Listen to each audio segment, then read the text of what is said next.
Hello দর্শক, আপনাদের মাঝে আজকে আমি কটা কথা বলতে চাই। আমার জীবন কাহিনীর কথা। তো আমি বিয়ে করেছি 7টা বছর হয়ে গেল, আপনারা জানেন।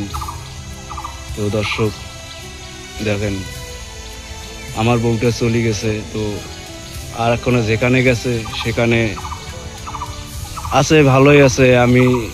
এখন আমি তার কাছে কোনো দাবি করতে পারতেছি না দর্শক।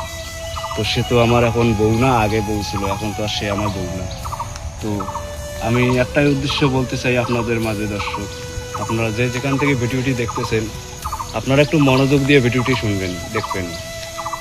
তো বিষয়টা হচ্ছে, আমি একটা দোষ করে ফেলছি।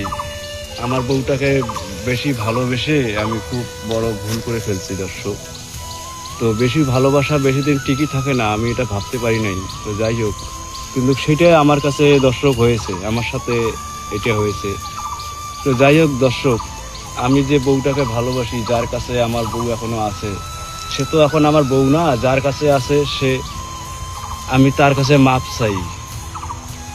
আমি মাপ চাচ্ছি যে যাতে ওখানে ভালো থাকে, আমাকে ক্ষমা করে দেবেন। আর বিশেষ করে মাপ চাচ্ছি আমার ভালোবাসার মানুষটির কাছে। আমার যে মনের মানুষটি ছিল, আমার বউটার কাছে আমি মাপ চাচ্ছি দর্শক। আজকে আমি বউ আর আমার বউ যার কাছে আছে তার কাছে আমি মাপ চাচ্ছি, আমাকে ক্ষমা করে দেবেন দাদা।